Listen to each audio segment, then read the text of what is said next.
కానీ మీకు ఇప్పుడు మీ చుట్టుపక్కల యాక్టర్స్ వేరే ఎమోషన్స్ అవన్నీ చేస్తూ ఉంటే మీకు కూడా అనిపిస్తుందా, అరే నేను ఆ ఎమోషనల్ క్యారెక్టర్ ఒకటి చెయ్యాలి, ఈ విలన్ రోల్ ఒకటి చెయ్యాలి అని?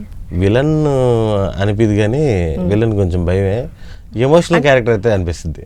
ఓకే, అంటే ఇప్పుడు మాస్లో సునీల్ గారు చేస్తారు, సినిమా అంతా నవ్విపించి ఒక ఎమోషనల్ సీన్ ఉంటుంది నాగార్జున గారు. అలాంటి అంటే కమెడియన్స్ ఎవరికైనా సరే దాని మీద ఉంటుంది ప్రతి ఒక్కరికి.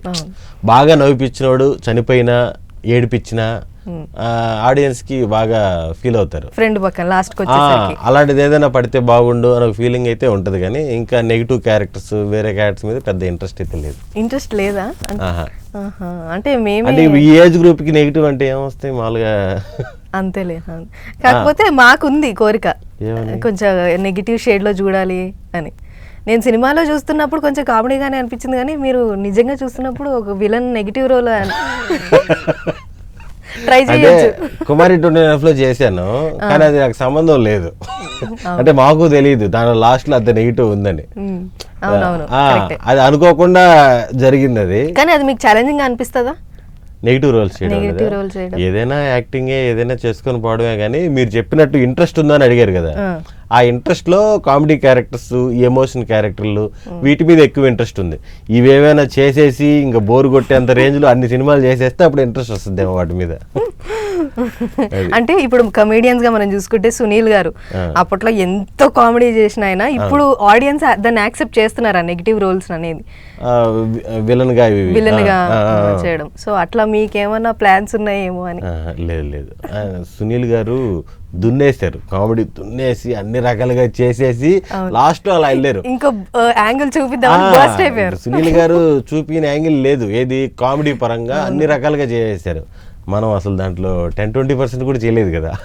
అవి చేసేసిన తర్వాత ఏమైనా ఆలోచనలు వస్తాయేమో తెలియదు. సో మీరు ఈ కమెడియన్ గా జర్నీ స్టార్ట్ చేసినప్పుడు వెనక్కి తిరిగి చూసుకుంటే ఏ కమెడియన్స్ ని మీరు ఇన్స్పైర్ అవుతారు, అరే ఇట్లా చేయాలి అట్లా చేయాలి అని? నాకు మామూలుగా అప్పుడు ఉన్న అంటే నేను బ్రహ్మానందం గారు, ఆలీ గారు అందరికి ఇన్స్పిరేషన్. దాని తర్వాత లెవెల్లో దాని తర్వాత సునీల్ గారు అందరికి ఇన్స్పిరేషన్. అందరికంటే నాకు సునీల్ అన్న కామెడీ ఫుల్ ఎంజాయ్ చేసేవాడిని, రిపీట్గా చూసేవాడిని. అలాగే సునీల్ అన్న కామెడీ బాగా చూసేవాడిని. ఈ జనరేషన్ వాళ్ళు నాకు సత్యది బాగా ఇష్టం. Satya off screen on screen Satya comedy timing చాలా బాగుంటుంది. ఆఫ్ స్క్రీన్ కూడా అలాగే ఉంటారా? ఆఫ్ స్క్రీన్ కూడా అలాగే ఉంటాయి, ఎక్స్ప్రెషన్లు అంతా చేయడం అంతా కొంచెం సీరియస్ గా ఉంటారు అన్నట్టు నాకు అనిపిస్తుంది. లేడీస్ దగ్గర స్టార్టింగ్ అలా ఉంటాడు అంతే. సో మీరు కామెడీని ఎలా డిఫైన్ చేస్తారు సుదర్శన్ గారు? ఎన్ని రోజుల నుండి కమేడియన్గా వర్క్ చేశారు కదా, అంటే ఇంతకు ముందు మనం సినిమాలు చూసినప్పుడు నువ్వు నాకు నచ్చావు కానీ, మల్లేశ్వరి కానీ, ఇవన్నీ అసలు అల్టిమేట్ కామెడీ. ఎన్నిసార్లు చూసినా ఇప్పటికీ చూసినా మనకు నవ్వు వస్తుంది. సో ఈ జనరేషన్లో కామెడీ అనేది మీరు ఎలా డిఫైన్ చేస్తారు? అంటే నాకేమనిపిస్తుంది అంటే ఇప్పుడు సినిమాల్లో కామెడీ ఒకసారి చూస్తే మళ్ళీ చూసినప్పుడు కొంచెం నవ్వు రాకపోవచ్చు, అలా అనిపిస్తుంది. దానికి రీజన్ ఏంటంటే మీరు ఇప్పుడు ఏదైతే నువ్వు నాకు నచ్చావు చెప్పారో, నువ్వు నాకు నచ్చావు అంతా సిచ్యువేషన్ కామెడీ. ఆ కామెడీ చేయడానికి ఒక బలమైన సిచ్యువేషన్ ఉంటుంది కదా, ఆ సిచ్యువేషన్ ఉండడం వల్ల ఇప్పుడు బ్రహ్మానందం గారు దాన్ని ఏమంటారు, గేమ్స్ జైంట్ వీల్ ఏదో ఆ జైంట్ వీల్ అన్ని కూడా దానికి ఒక సిచ్యువేషన్ ఉంది కదా, ఆ సిచ్యువేషన్ ఉంది కాబట్టి అది మనకి బలంగా గుర్తుండిపోయింది. ఇప్పుడున్న దాంట్లో కూడా సిచ్యువేషన్లో ఉన్న కామెడీ అందరికీ గుర్తుంటుంది. అది లేకుండా ఇన్స్టెంట్గా నవ్విపించి వెళ్ళిపోతాం కదా అక్కడక్కడ కొన్ని సీన్లు, అవి గుర్తుండకపోవచ్చేమో కానీ సిచ్యువేషన్ కామెడీ ఎప్పటికీ సూపర్ హిట్టే.